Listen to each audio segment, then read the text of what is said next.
What is fire? No, really, what is it? Can you explain it? Can most people you know? It's an integral part of our world, but how much do we really understand it? In this video, we're exploring how this force of nature has impacted humanity and continues to shape our world. We have stories of love and loss and enormous breakthroughs in science and innovation. This is Curations, Episode 2, Fire.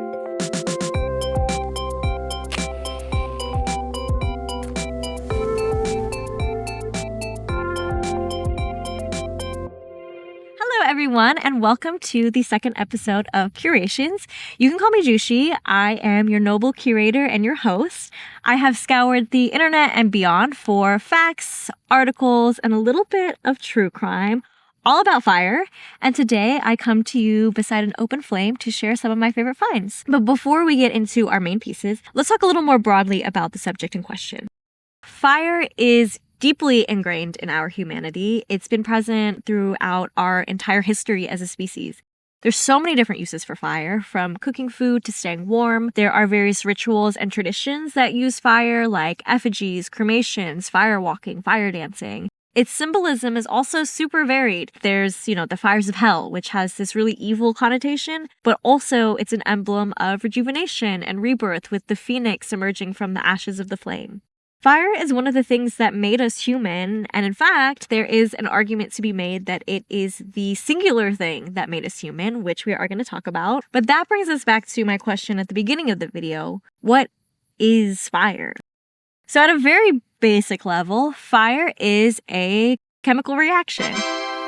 It's an exothermic reaction, meaning it's a reaction that produces energy in the form of heat, and also in this case, light. There are three elements to fire, which is often represented by the fire triangle. These elements are heat, oxygen, and fuel. And so fire is basically heat, oxygen, and fuel constantly reacting to one another. So fire is not the product of a reaction, it is the reaction. And as long as fire is lit, the reactions between those three things are occurring. Looking more closely at the three elements, fuel can be a lot of different things, but some things make better fuel than others. So for example, eucalyptus trees are highly flammable due to their oil, whereas crabapple trees are much more fire resistant because they have a high moisture content in their leaves and in their bark. So in some wildfire prone areas, you would not be advised to plant a eucalyptus tree near your house, but a crabapple tree might actually help stave off a fire. So not all fuel is equal. And then heat. So fire obviously produces heat, so it can self-sustain in that way, but for a fire to start, there needs to be that initial combustion from heat. So that can come from things like lightning or friction. And then with oxygen, Earth's atmosphere has just enough oxygen to keep fire going. So our air has about 21% oxygen, and it's estimated that fire needs around 15 to 17% oxygen to sustain a flame. So fuel, heat, and oxygen reacting together equals fire. And if you didn't know that, don't feel bad. That would be you and pretty much every other human basically ever. We have been using fire for hundreds of thousands of years, possibly longer, and it wasn't until maybe the last 3 or 4 centuries that we had any kind of scientific understanding on what fire is. We didn't even know what oxygen was until the 18th century. The very first lectures on fire were given in the 1800s by an English scientist named Michael Faraday, and there's a really interesting series on YouTube by Engineer Guy in which he recreates those lectures. So if you want to learn about fire in the way that it was originally taught to the general public, I have that link down below. But I am not here to lecture on the chemical properties of a flame. I am here to sit around this campfire and tell you some stories. So now that we have a better understanding of what it is that we're talking about, let's begin. We can't talk about fire without talking about the people who love to set them. Our first story is called Love and Fire, written by Monica Hesse for the Washington Post. This story takes place in Accomack County, Virginia, which is on the eastern Little Peninsula area here. Everything begins in November 2012 when one resident of the county named Deborah Clark was just chilling at home on a Monday. Her friend had come over that evening, and after he left around 10:30 p.m., he came right back around and he was like, "Hey, Deborah, the house across the field is on fire." She knew immediately which house it was. It was an abandoned, beaten down little two-story that no one had lived in for quite some time. And in Accomack County, Virginia, empty houses like that were a dime a dozen. The county was part of early European colonies, and at one point, Accomack County used to be a farming community. But over the last 100 years, the area has slowly been deserted, leaving tons and tons of old, dilapidated buildings in its wake. And from that night, Deborah Clark and her friends spotted that first fire in November 2012, all the way to April 2013, those abandoned buildings just kept burning down. Across those 5 months, there was a total of 76 fires. And let me be clear, investigators concluded that those fires were intentionally set. So what I should say is that across those 5 months, there was a total of 76 arsons. Someone is setting fires in Accomack County. Police there say there have been 16. Now 25. The number now stands at 50. Someone is playing with fire and scaring everyone in the area. Sometimes it was abandoned houses or abandoned businesses, but most everything set aflame was unoccupied, except for one house, which belonged to a man named J.D. Shreves. So this was Valentine's Day of 2013. Shreves had just gone to pick up his 2 daughters, and when they came home, they smelled something burning. And when they checked outside their house, they saw part of the siding had been pulled away, and inside was a lit piece of cloth that was kind of shoved into the boards of the house. He claimed that he'd only stepped out of the house for like 25 minutes, which was weird that it happened so quickly. But frankly, all of it was weird.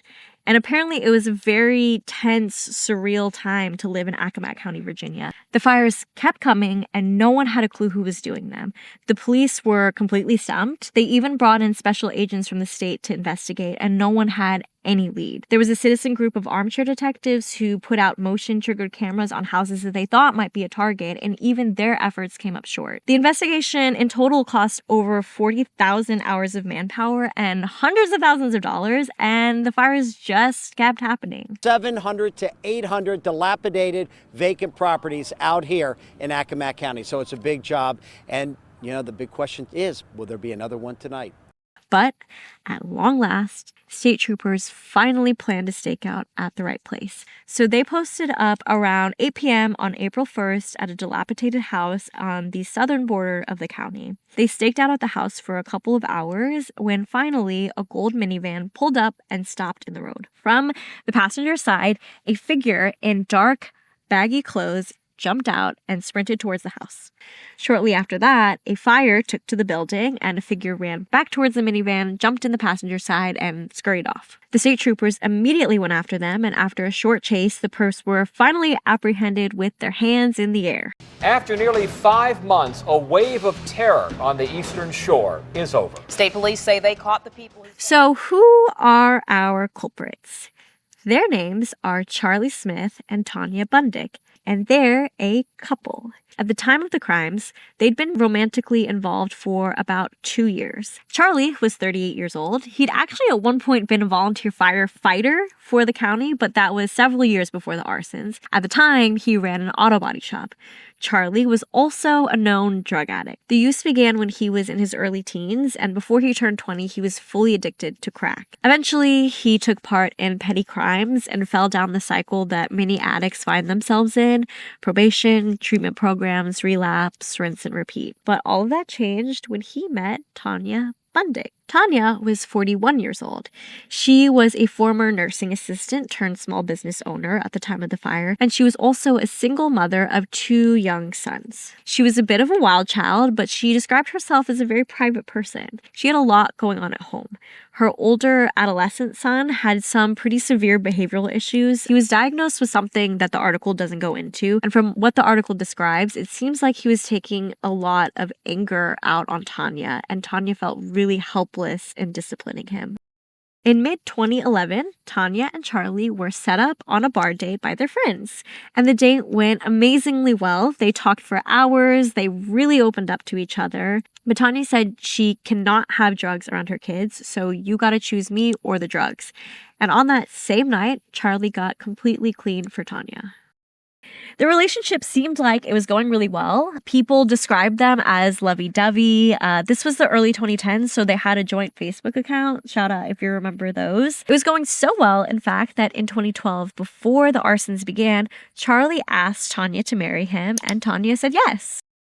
So this begs the question, what in the world would cause these two to go on a 5-month fire-setting spree that literally terrorized an entire county? The answer to that is something that these two lovebirds can't seem to agree on. So before we get into the why, let me first tell you the differing stories each of them told investigators. Charlie's version goes like this. Yes, they were in love, but things weren't perfect, and they were going through a little bit of a rough patch in 2012 and 2013. The first big element to that was that Charlie's mother had died in May 2012. And though he did initially get clean for Tanya when they started dating, he started using again after his mother's passing. Supposedly, this relapse was unbeknownst to Tanya. Also, he had a daughter from a previous relationship, and when his daughter's mother found out that he was using again, she said that he was no longer allowed to see their child. But despite his mother's death, the drug relapse, and losing contact with his daughter, there was one other matter of concern that was even more distressing than all of that. Charlie was experiencing erectile dysfunction. Apparently, he and Tanya had not had sex in over a year. Charlie even went to the doctor to check out the issue, and he was told that the problem is psychological, not physical. He was essentially giving himself performance anxiety because he felt like Tanya was too good for him. Then, flash forward to the night of the first fire. They were still going through a rough patch, and that night, Tanya had just gotten into a fight with her son. And in Charlie's words, her son had, quote, torn her to pieces. So they went on a McDonald's coffee run to kind of settle down and clear their minds. And on the ride home, Tanya took a detour and drove past the abandoned house by Deborah Clark's place. That's when Charlie claims that Tanya suggested that they should burn the house down. At first, he thought it was a joke, but then she kept talking about it. And finally, he realized that she was not joking. She really wanted to burn that house down. So she dropped him off. He went inside the house, and then he says that he just sat there for like 10 minutes, not knowing what to do. He doesn't light anything, but he leaves the house and he tells Tanya that he did. So he lies to her and he says that the house is on fire, and they drive away. Charlie then describes how her even thinking that he did that totally changed her. She was opening up about really deep, intimate things that she had never shared with him before. And Charlie said that it was like something inside of her softened. And seeing this behavior change and knowing that it was the result of a lie, he fessed up and he told her that he didn't actually set the house on fire. And so they drove back to the house. They went in together, and Charlie claims that Tanya was the one who lit the first fire. He says that she actually lit the first 15 fires. He took over when Tanya had a close call where she was almost caught by police, and he says that he couldn't bear the thought of her getting caught. And from that point, he lit the rest of the 61 fires. When he was asked about setting those, he claims that he hated starting every single one of them. Just like I said, I fucking hated it the whole time we were doing it. However, after an 18-month struggle, they finally had sex on March 30th, which, if you're paying attention to timelines, is just 2 days before they were caught. Okay, so that's Charlie's side of the story.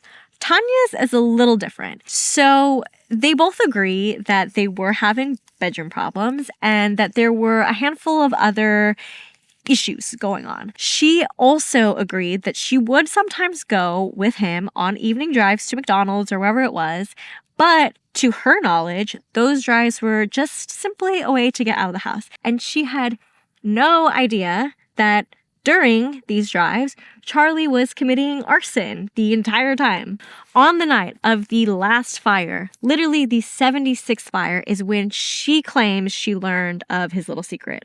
She says on that night that they had just gotten into a fight in the Walmart underwear section, as one does. When they were driving back home, things were tense and they were both upset, and Charlie asked her to pull over so he could get out. He was gone for a few minutes. She says she picked him up, and then all of a sudden there were cops everywhere. It wasn't until then that they were being arrested that she realized that Charlie had something to do with those fires. The entire time he was lighting them, she never once questioned why he was leaving the car for several minutes at a time. She was just along for the ride. So this is the story she stuck to the entire time. She fully maintained her ignorance and her innocence, and she was initially charged with 1 count of conspiracy and 1 count of arson. But because of Charlie's statements to the police incriminating her, her charges were then increased to an additional 62 counts of arson. Charlie pleaded guilty. Tanya pleaded not guilty. At Tanya's trial, Charlie was brought in to testify. He was kind of Virginia's star witness. He said that, he still loved her. He would do anything for her, but he just wanted to do what was right. He wasn't even getting a special deal to testify against her. Tanya's defense was that he's lying, that he's not trying to do the right thing. He just can't stand the idea of going to prison while she's free to date other men.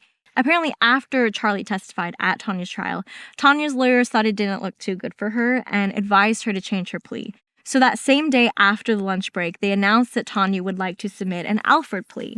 So an Alford plea is one where you still maintain your innocence, but you acknowledge that there's enough evidence against you that you're probably going to be found guilty. So it's like, I'm not guilty, but I could see why you'd think so. Charlie was sentenced to 15 years in prison, but he was actually released in 2023 after just 11 years. Tanya is expected to be released sometime this year in 2025. Arson is a really interesting crime, and clearly someone here committed it. Both blame the other person, so we don't really know whose idea it was. So let's hold our own little trial by fire here, and let's look at the psychological profile of both a male arsonist and a female arsonist and see what could fit, what makes sense, and maybe we can draw some insights from that. Obviously, not every situation is going to fit perfectly into a box, so obviously caveat there. But we can use the psychological research that's been done on arsonists as a lens to look at this case. Not a conclusive answer, just a lens. Also, it's important to note that the research on arsonists is limited because most are never caught. I saw estimates from several sources, but most agreed that less than 20% of arsonists are arrested and convicted. Regardless, there is still enough to create a psychological profile on arsonists based on what we know. So let's look at what the experts have to say on male arsonists, and let's see where Mr. Charlie Smith stacks up. First, male arsonists tend to be below the age of 30. Charlie is 38, so he skews a little bit older, but not by too much. Male arsonists are often white, so check. Their educational attainment tends to be lower. I don't think Charlie went to college. I don't know, but he was seemingly doing crack in high school, so I don't think he did. So check there. They tend to come from a lower socioeconomic background, and they are unemployed or work low-wage jobs, so that's check and check for Charlie. They tend to have a dysfunctional family background, but we don't know enough to conclude that. Male arsonists also tend to have a criminal background, so that's check for Charlie. And lastly, they usually have a history of substance abuse, which, as we know, is a check. When it comes to why they turn to fire setting, male arsonists tend to show a handful of varying motives. So let's narrow them down for Charlie. One of the first reasons men commit arson is to conceal evidence of a crime, like a violent crime, burglary, or a drug operation. The investigation didn't turn up anything of this nature, so I think we can rule that out. The same goes for the motive of profit, typically insurance fraud. So this is a really common motive for men. Charlie didn't own any of these buildings, and most of them were not insured, so we can X that out for him. Vandalism is another that we can rule out. This is more common in adolescents, especially groups of young adolescents just kind of being little vandals. Now, the second most common motive for men is thrill-seeking or excitement, which manifests in different ways. They may do it because they're bored, they may want a little stimulation from the fire, they may do it for power, and they'll sometimes revisit the site of the fire just to see the reactions to their work. And knowing that they cause so much destruction is something that can make them feel more powerful, especially if they're feeling inadequate. And they may do it for attention and recognition. That recognition could come from fulfilling a task that maybe someone wanted you to do and, them being pleased with you because of it. There's also a sexual gratification that comes from the fire itself. Some arsonists will ejaculate on sight which is very fascinating. That may not be applicable for Charlie, but other thrill-seeking motives like recognition or reclaiming power, those perhaps are applicable. And the most common motive for serial arson among men is revenge.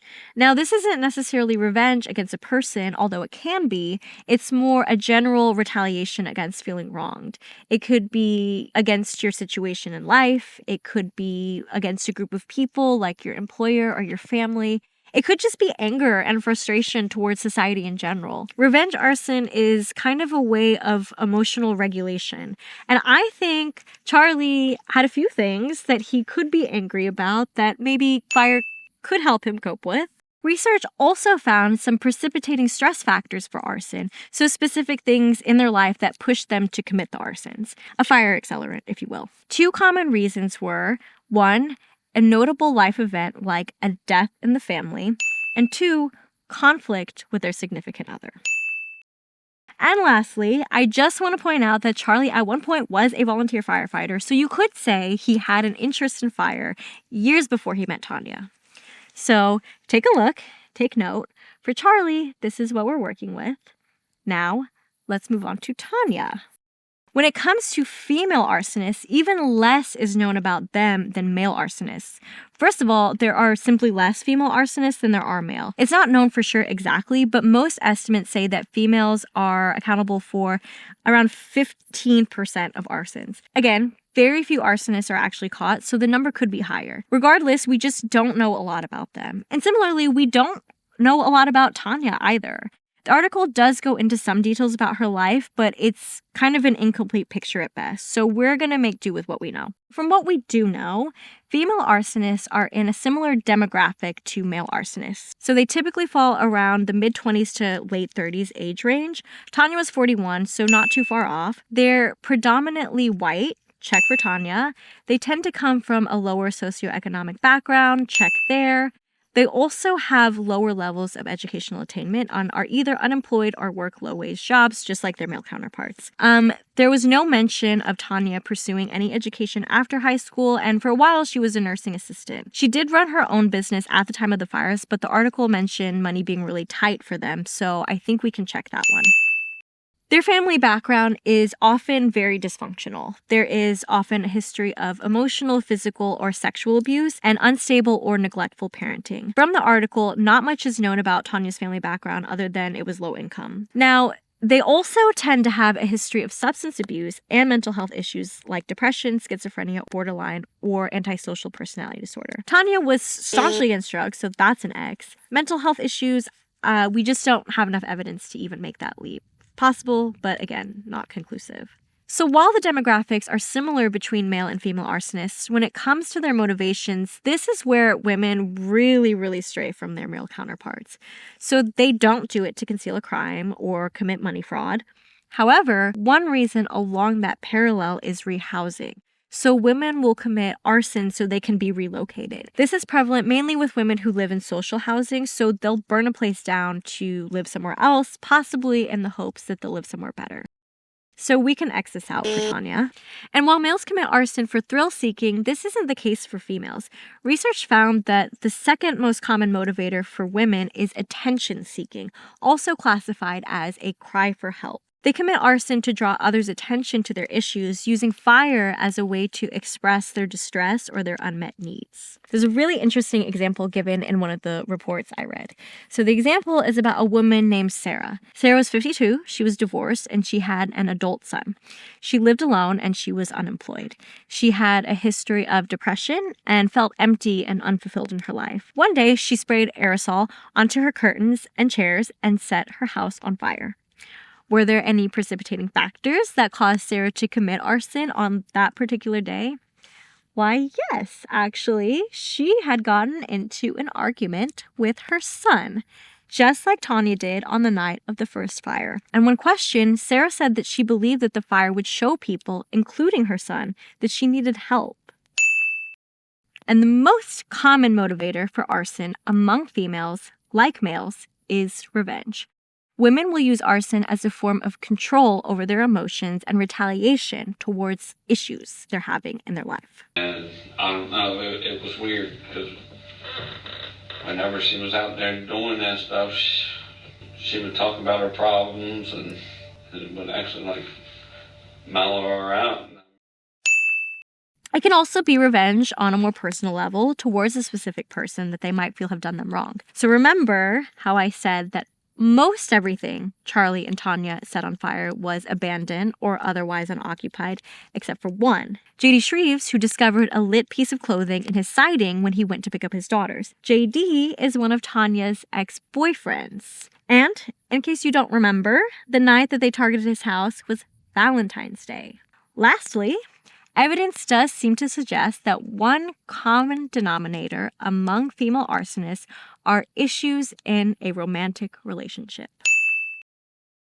Again, there isn't enough research on female arsonists at this current moment, so it's possible that this may change the more we learn, but so far, this is the pattern that we're seeing with women and arson. Here's what we have for both Tanya and Charlie, and I would love to hear what you all have to say. Do you think they match the profiles? If you want to know my opinion. Tanya, girl, come on. You're telling me you had no idea your fiance was setting the fires on all the rides that you were taking with him?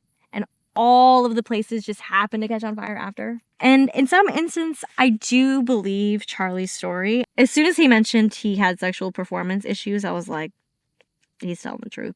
However, I also think Charlie's lying. You can't tell me he only took over because he was worried Tanya would get caught. If that's the case, why did he immediately snitch on her? Was she there? Oh yeah. Playing in the woods? Oh yeah. I think he enjoyed the thrill of the flames just as much as Tanya did. I think it was a way for them to bond and address their issues without really addressing anything, and also emotionally regulate on an individual level.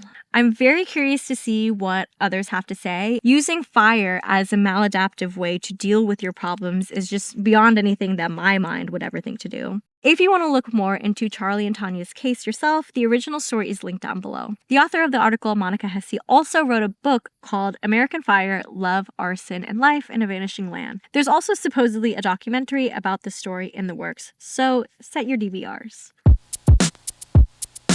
Before we get into our second story, I want to show you something. So the fire's starting in a waste can in the corner. So got a small flame just starting to flicker in there at this time. This is a demonstration of a flashover put on by the Oak Ridge Fire Department in Tennessee.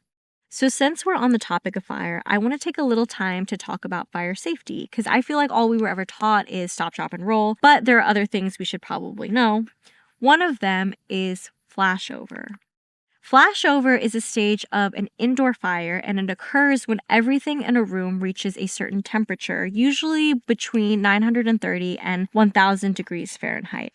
And if you remember, all the fire needs to start is fuel, oxygen, and heat. Once the room reaches that temperature, it has enough heat that everything in it bursts into flames, basically all at once. So that's a flashover. So even if, let's say, there's a table in the middle of the room and no fire has touched the table yet, if a flashover occurs, it is combusting. So anything that can burn will burn, including you. If you are in a room that flashes over, you will burst into flames. And flashovers can occur very quickly, like within minutes. This video shows how quickly a fire can go from a small flame in a trash can to a flashover. I'm gonna keep letting it play so you can see how fast it is, but spoiler, it's like 3 minutes. 2 signs a flashover is going to occur are 1, the intense heat, obviously, and 2, thick black smoke. Now, the smoke is going to be so thick that you're not going to be able to see anything. In the video, a firefighter says that when you hear the smoke alarm and you see that the fire is getting out of control, you need to get out as soon as you can and call the fire department, okay? You gotta go. If you are struggling to put the fire out, grab your kids, grab your pets, and go. Because once it gets to the point that the smoke is thick and black, you're not gonna be able to see anything, to grab anything or anyone, and you're gonna get flashed over, okay? So, have an escape plan and get out. Don't try to fight the flames yourself. No stop, drop, and roll. If you want to prevent it, I recommend you have a fire blanket on hand or a fire extinguisher. But again, if you see that the fire is getting to be unmanageable, just know that you only have a few minutes before you could literally burst into flames. And there it is. There's the flashover. Everything has caught in fire in the room, basically all at once. So just know the signs, know your plan, and get out. Thank you. Interlude over. For our second story, we're still talking about arson, but we're not looking at the people who commit it, but the way we understand it. This story takes place in October 1990 in Jacksonville, Florida. It begins with a house fire and a screaming dad. The dad's name is Gerald Lewis. He's 35, and he's holding his 3-year-old son, Jeremiah. Inside the burning house are 6 people, 4 children and 2 adults, including Gerald's wife and her pregnant sister. By the time the firefighters arrived, the house was engulfed in flames, and though they were able to bring the fire under control, they were unable to rescue the 6 individuals. Gerald insisted the fire was accidental. His account of the fire is that he and his wife, Carolyn, get into a fight. She tells him he has to leave, so he goes where he usually goes when he gets kicked out, which is a car parked just outside the house. So he climbs in the car, he drinks a little beer, and then he falls asleep. He wakes up maybe 20 minutes later, and he sees flames through the side of the living room window. So he runs into the house, and he sees that the sofa is on fire. He says the flames are about the size of a basketball. Apparently, one of the children was playing with fire and it spread to the couch. Carolyn and her sister were trying to put it out with water, and Gerald joins them. At this point, the fire is producing a lot of smoke, so the adults run upstairs to get the rest of the kids. But Gerald sees his son, Jeremiah, following him, so he grabs him and he just runs outside. Right as he's stepping off the porch with his son, they hear a whoosh, and basically the entire house is in flames. He said that the whole thing happened within 3 to 5 minutes. So that's his story. But investigators are put on the case to find out the real story. And immediately, investigators are seeing classic signs of arson. First, in the car that Gerald was sleeping in was a bleach bottle full of gasoline. The windows were blown out, which is common in any fire, but the way they were blown out was in a spider web-like pattern, indicating that the fire burned fast and it burned hot, which points to the use of a liquid accelerant because those cause fires to burn really hot really quickly. The baseboard of the floor was completely charred, showing that the fire burned low, and investigators spotted classic pour patterns in the hallway, sometimes called puddle patterns. So they're called that because they're burn patterns that look like puddles of liquid. This means that the fire concentrated in those areas where the liquid was before it spread. A V-shaped burn pattern on the wall of the living room doorway also indicated the point of origin of the fire. So when a fire starts to burn, it'll burn outward, making a V shape. So they were like, no way the fire started on the couch. The point of origin is here in the doorway, shown by the V-shaped burn pattern. Investigators say, we know what happened here. We got the gasoline in the car, we see the puddle patterns, we know the fire burned really hot and really fast, and we know where it started. We are experts and we know things. And so Gerald Lewis is arrested and charged with 6 counts of murder. This is in Florida, so he faced the death penalty. So this is in the 1990s. And let me tell you something. Let me tell you a little something about fire investigators at this point in time in the 1990s. The reason that they're called fire investigators or arson investigators and not, let's say, forensic fire scientists is because their methods of investigation weren't based in science at all. Most of them didn't have any sort of a science background. The roots of fire investigators came from firefighters across the early to mid 1900s. So these firefighters, who did have a lot of experience with fire, would make observations based on their own experiences. So they would see things like the puddle pattern and they would say like, oh yeah, I've seen this before in an arson, so this must be a sign of arson. And then they would deduce that the pattern formed because of an accelerant that was poured on them. Or they'd see the V-shaped pattern and they'd be like, yeah, the fire started there, I think. And then they would take this knowledge and they would pass it down to other firefighters, and they would trade stories and give each other little tips. And they would use this word of mouth as a basis to form their own opinions about what caused a fire. In the 1970s, a survey was conducted amongst firefighters asking them about their opinions and experience, and from that survey, a report was published called Arson and Arson Investigation Survey and Assessment. It was kind of a Bible of arson investigation. In it was a list of indicators of arson, including things like the pour patterns, the spider web-like cracks in the glass, etc., all of the things we found in Gerald Lewis's case.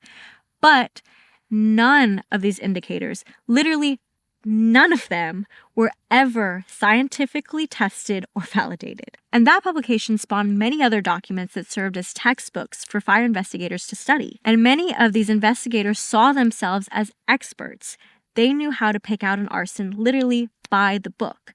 But again, there was no scientific basis to any of these theories. It was just myth that was passed down from firefighter to firefighter. Yet, it spread and experts latched onto it. John Lentini was one of those fire investigators, and he was certain that Gerald Lewis committed arson, despite Gerald insisting on his innocence.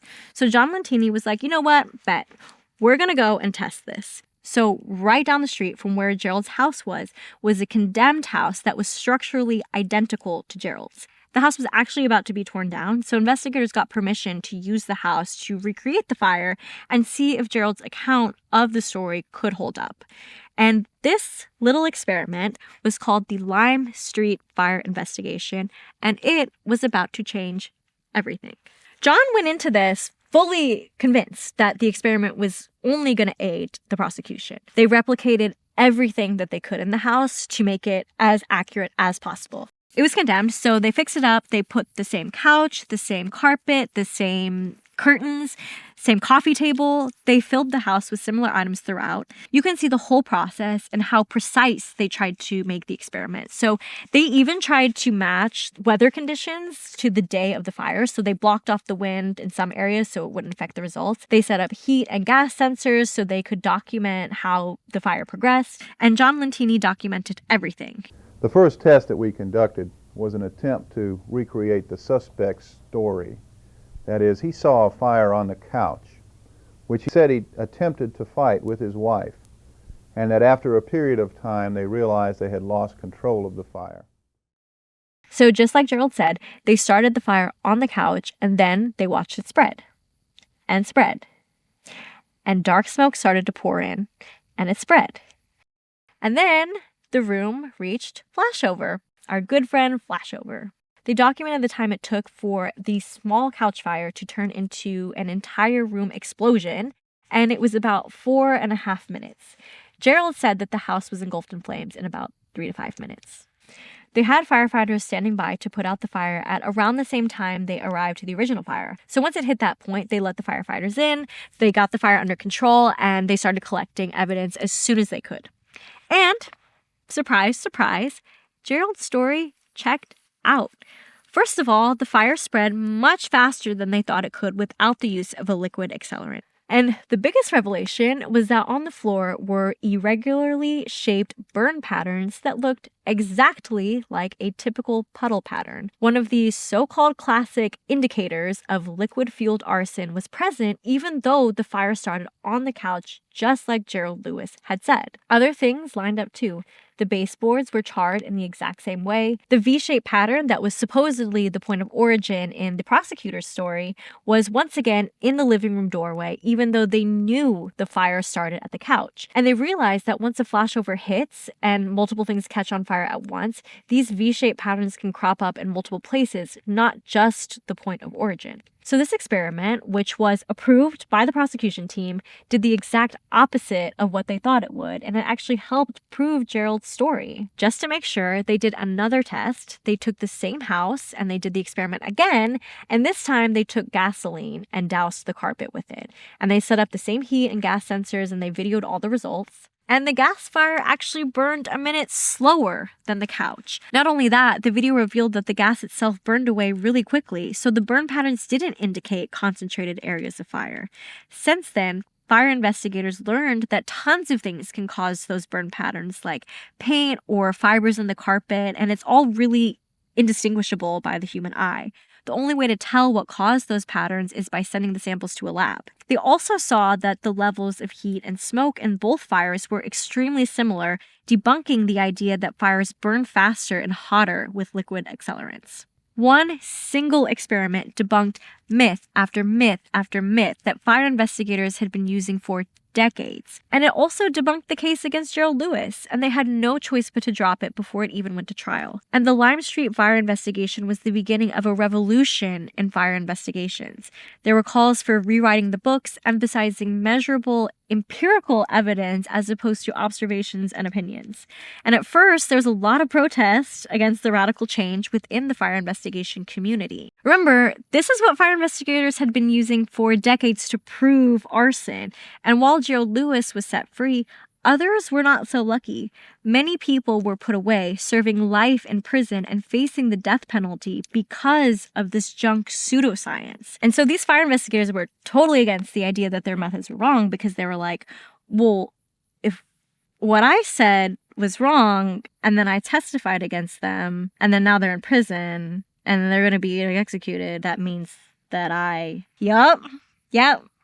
Yeah, exactly. So again, they were really resistant and they did not want to admit that they'd been sorely wrong. But this was in the 90s and things have changed, and fire investigators like John Lentini of the Lime Street investigation have largely embraced the science. And the new investigation Bible is based on standardized science, uses principles of thermodynamics and fire behavior, and provides instruction on how to collect and analyze data properly. And this document is living and breathing and has changed over time as we learn more about indoor fire behavior. While this approach to fire investigation has changed, it didn't change fast enough for those wrongfully convicted.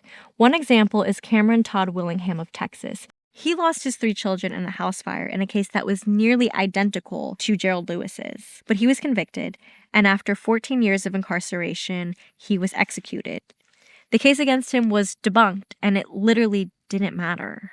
Claude Garrett is another. He served 30 years before he was exonerated and only lived 5 months as a free man before he passed away. There's a woman in Colorado named Deb Nichols who is sitting in prison right now because of faulty, outdated, and debunked fire investigation. All of those stories are linked down below. I especially recommend the New Yorker piece on Cameron Todd Willingham called Trial by Fire. It was written by David Grann, the author of The Wager and Killers of the Flower Moon. Just like we have a lot to learn about how arsonists behave, we also have a lot to learn about how the fire itself behaves. And that's true for both indoor and outdoor fire, which we are about to see in our next story. Before we get to the next story, I want to spend a little bit more time on arson, and then I'm done, I swear. So actually, our next story is about firefighters. And did you know that firefighter arsonists are a thing? What I mean by this is that there is a small population of firefighters out there who are also active arsonists.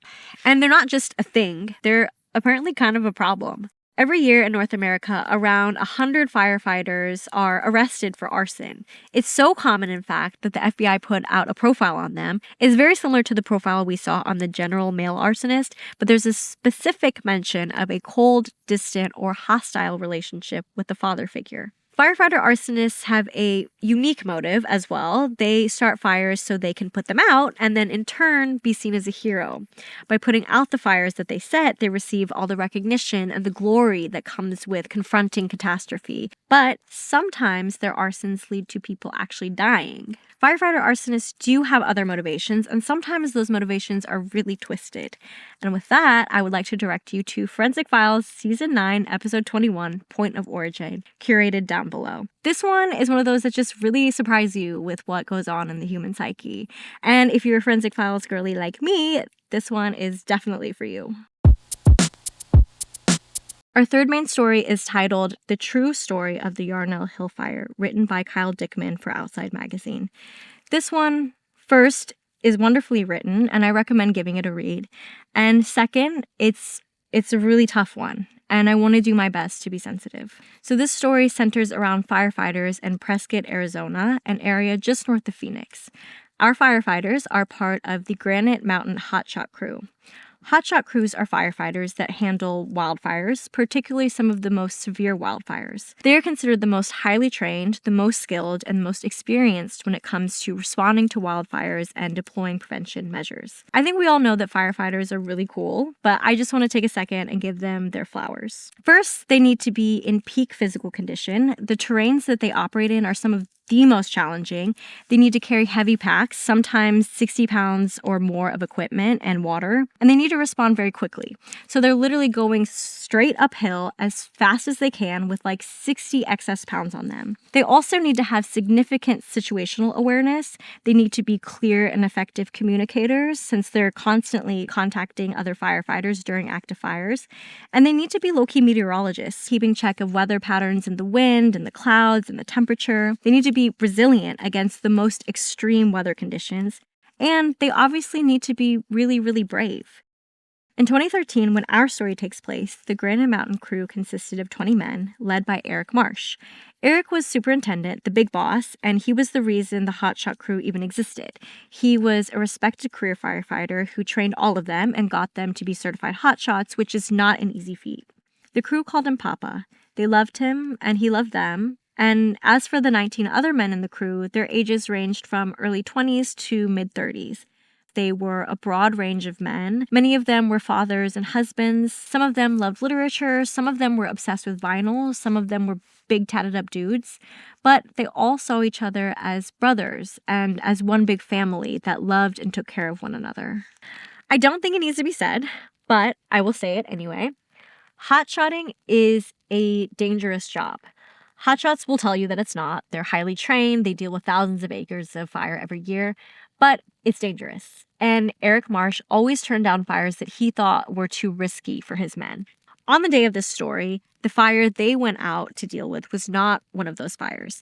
It was in Yarnell, Arizona, about 45 minutes away from Prescott. It started from a lightning strike on the top of a hill 2 nights before, and it was starting to spread. Nothing too impressive, but it had grown to a couple hundred acres, so definitely needed to be dealt with.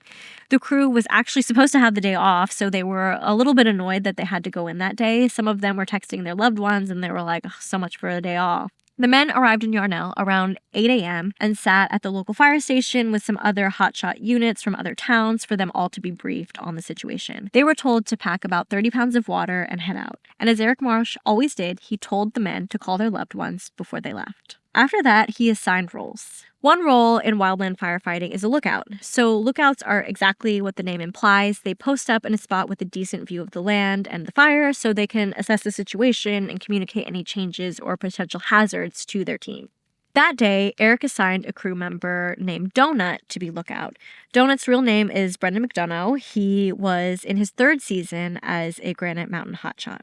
Before joining, he was kind of a loser, stoner with no ambition and a baby on the way, and so he applied to be on the crew to turn his life around. And after being properly hazed by the crew, the Granite Mountain hotshots became Donut's brothers, and he considered them to be his real family. That day, Donut had been a little bit under the weather, still in good enough shape to be there, but needed a bit of a slow day. So Donut split from his 19 brothers, caught a ride with another hotshot crew, and drove up to find his lookout spot. After hiking around, Donut found a good spot that had a clear view of the fire and an easy escape route. He picked a trigger point, so this is basically a spot in the land where if the fire reached it, he would be like, okay, it's not safe here anymore, the fire is getting too close, and I have to retreat. He didn't feel too worried about that. For a while, the fire was moving pretty slowly, about 50 feet an hour. So he kind of just hung out there, just kept lookout. Meanwhile, the other 19 members of his crew were on the ground building line, one of the main tasks for wildland firefighters. So this is when they clear away fuel from an advancing fire to stop the spread. So they're chopping down entire trees with axes and moving them away so the fire doesn't have access to them.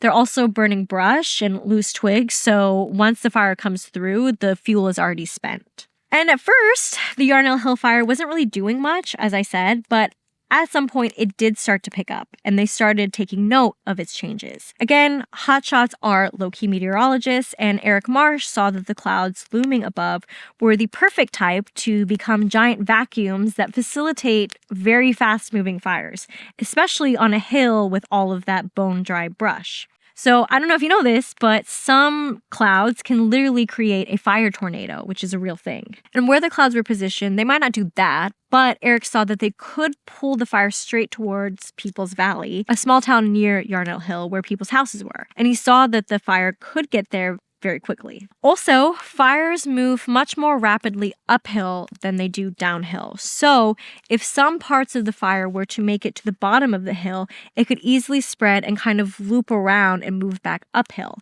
And if this were to happen, it could circle around and entrap anyone on the hill. So this is what happened in the Man Gulch fire in Montana in 1949. A small fire pivoted and spread at really unexpected rates and trapped the men on all sides. 13 men died that day. That fire was a huge turning point in wildland firefighting. It led to sweeping changes in wildfire response tactics, and since then, wildfire strategy and training has only continued to be more effective. But it took these men dying for them to learn these things. And much like the Man Gulch fire, this tiny little nothing Yarnell Hill fire was growing to be a more intense situation than any of the responders originally thought. The Fire Operations Command was calling in more and more crews, aircrafts, and firefighting engines to the scene, and it was starting to get scary. At around 4 p.m., Donut was still at his lookout point when he gets a call over his radio from Jesse Steed, the fire captain of the crew, basically the second in command after Eric. So Jesse lets him know that they're calling for really bad winds. And when Donut looked up from his spot, he saw that the flames had hit his trigger point and were coming straight for him. And he was like, yep, it's time to evacuate. So Donut heads down, and at this point, the fire is ripping towards him, and if he doesn't move fast enough, his escape route could be cut off. There's a moment that he thinks to himself that he actually can't outrun this, but he knows if worse comes to worse, he could always deploy his shelter. And so what a shelter is, it's like this little aluminum tent just big enough to cover one person. It deflects heat, but it will melt if a flame actually touches it. So it's basically like a heat shield. It's still very hot, but survivable. And to deploy a shelter, you have to clear out the area around you by several yards. So, cutting down surrounding trees and throwing brush. So if the fire does come, it won't touch the shelter. And you have to do this very quickly because if you are deploying, you don't have much time to do anything else. And then when you're under the aluminum shelter, you bring a radio to stay connected with others. And some of the firefighters recommend you dig a hole in the ground to stick your nose in because the ground is cooler and it kind of provides a little relief. And then you just do whatever you can to keep yourself occupied from the excruciating heat. And apparently with these shelters, firefighters can survive temperatures of around 300 degrees Fahrenheit. Deploying shelter is seen as a very, very last resort. Donut obviously would rather not have to do this, so he radios in to get someone to come and rescue him. Meanwhile, the other 19 men of the Granite Mountain Hotshots have moved into what they call the Black. So this is an area where the fire had already come through, so all that's left behind is ash and burnt remains. So there's no possibility of the fire coming through again because there's nothing left to burn. So the Black is considered a safety zone. While they're in their safety zone, the Granite Mountain Hotshots, specifically Eric Marsh, come face to face with a choice. So they know that the conditions of the fire are changing rapidly, and the fire is very quickly getting out of hand, making a potentially dangerous situation for them. They also know that it's headed straight towards the People's Valley and towards homes. They're seeing emergency vehicles go by overhead. They're seeing helicopters and air tankers, so they know the situation is escalating. So do they remain cautious of the unpredictable fire and stay in the Black in their safety zone, or do they travel down the hill to join their fellow firefighters to try to save a couple houses? And thinking about a crew of 19 elite firefighters twiddling their thumbs while a town burns down, I think we all know what choice they made. So Eric makes the call, and they all head down towards the town via a path that they identified as their escape route. They figured it'll probably be about a 15-minute hike tops. They also see a vehicle from another hotshot crew go by, and they know that Donut's riding along with them towards safety. Thank goodness. The thing about wildland fires is that there are so many factors that contribute to its spread. And it may be under control at one point, but a simple change in the weather and it can turn into a totally different beast. There's a thing called spotting fire, where basically the fire is burning so fiercely that the embers from the flames start to rise up, and then the wind carries those burning embers as far as like 20 feet. So then those embers start a new fire that's totally disconnected from the main fire, and then those grow and spread, and then they start to kick up embers that start their own new spot fire. And that can cause fires to spread at terrifying speeds. At some point, the Granite Mountain Hotshots advanced downhill towards their escape route, and they lost sight of the fire. And they did not realize that the fire had spread exactly like it did in the Man Gulch fire in Montana, and it had made its way down to the bottom of the hill and was rapidly pushing its way back up. When the day began, the fire was moving at a rate of 50 feet an hour. When the hotshots left the Black safety zone, the fire was spreading at a rate of 4 miles in just 20 minutes. The plan to take a 15-minute hike down their escape route toward People's Valley was stopped short by the realization that their escape route had been cut off by an accelerating inferno. The fire had surrounded them on all sides, and they had nowhere to go. It's kind of tough on us, but we'll give it a shot. Break structure 1, Bravo 33 on their ground. Breaking in! I'm going to go 16! Right around outside! So is Granite Mountain still in there? Oh, they're in there, see? Operations, Bravo 33. Attack! Granite Mountain 7! This ain't good, though. He's screaming.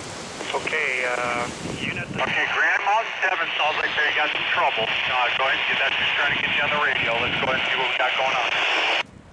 Okay, copy that. I'll get with Granite Mountain 7, man. I can't tell.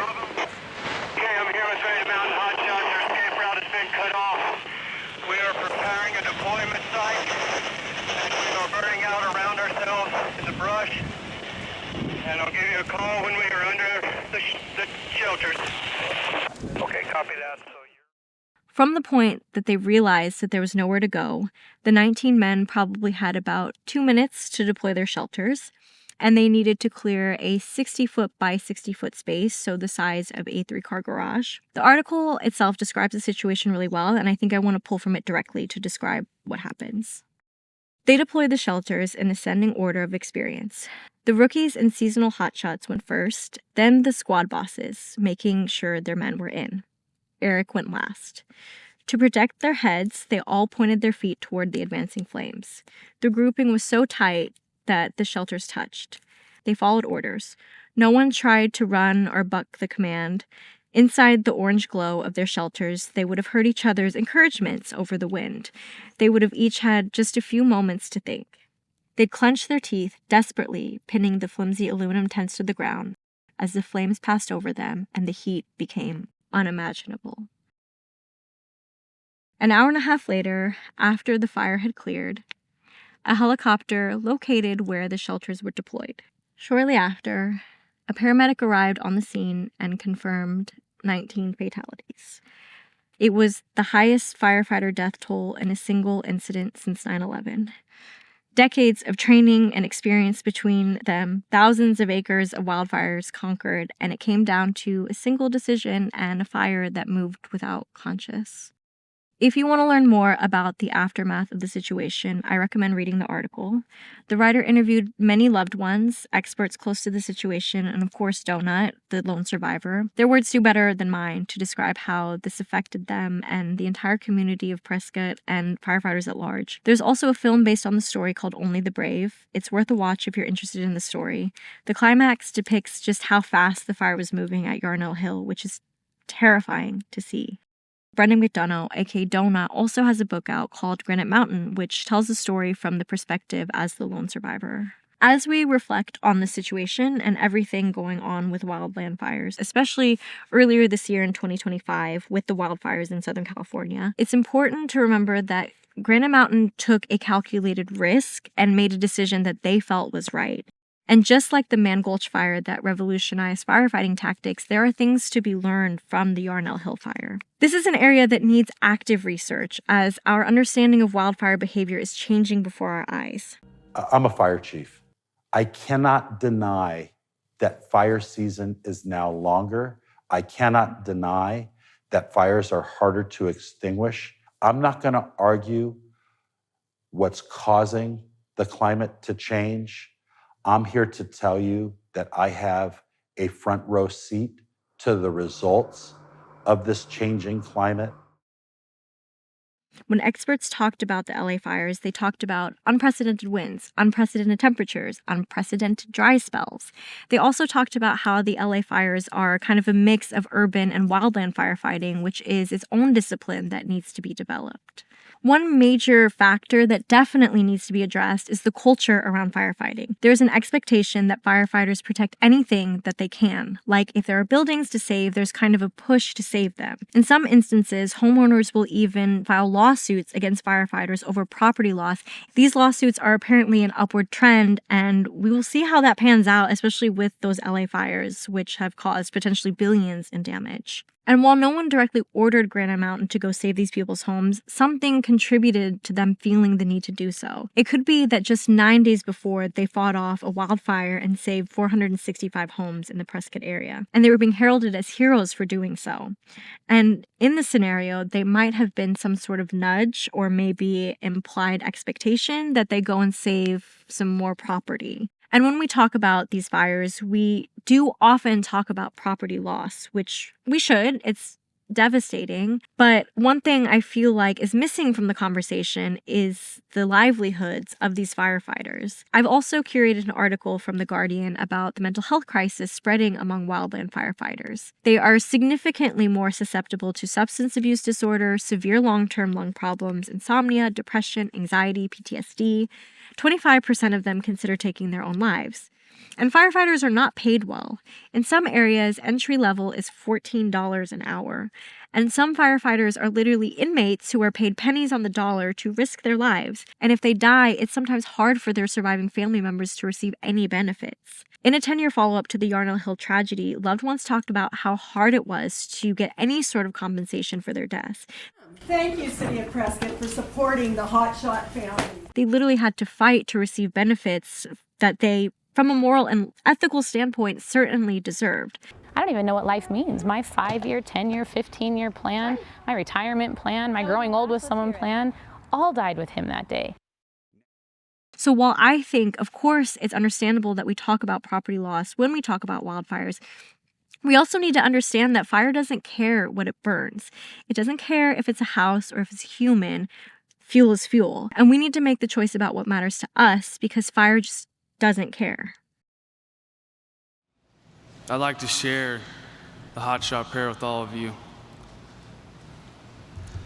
When I am called to duty, Lord, to fight the roaring blaze, please keep me safe and strong, that I may be here for days.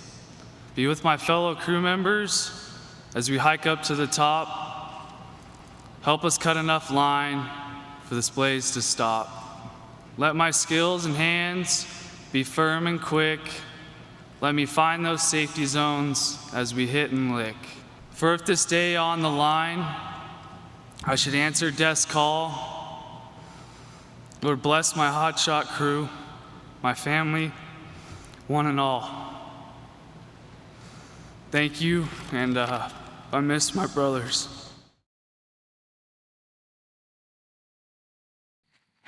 Since that last story was kind of heavy, I want to shift gears into something a little lighter. And it's not really a story, it's more a theory. The theory comes to us from Dr. Richard Wrangham, an anthropologist and primatologist who studied chimpanzees. He actually studied under Jane Goodall, and he refers to his early studies as the Goodall days. A lot of his work and thinking is around human evolution. So while he's studying these chimpanzees, our closest living relatives, underlying all of his observation is the question of how we got from where they are to where we are. So what happened from point A to point B that made us the ones with the binoculars and notepads watching them? And his theory begins with his lunch. So sometimes when he was out in the field, he would bring his own lunch and ate what the chimps ate, which was a lot of raw fruits and leaves. And after a while, he was like, I cannot live like this. I am starving. I'm eating what my closest living relatives eat. And yet I come home and I want a real meal. And I'm eating all of these fruits all day long, just like them. All I do is eat, and yet I come home hungry. And so he starts thinking about the dietary difference, not just between humans and primates, but humans and every other species of animal. What are they adapted to eat, and what are we adapted to eat? And he realizes that we're adapted to eating cooked food. Actually, we're the only animals that cook our food. So his theory is that cooking made us human, which means that putting food over a fire made us human, which means the controlled use of fire by our ancestors is the singular innovation that transformed us from primate to the genus Homo and eventually into humans.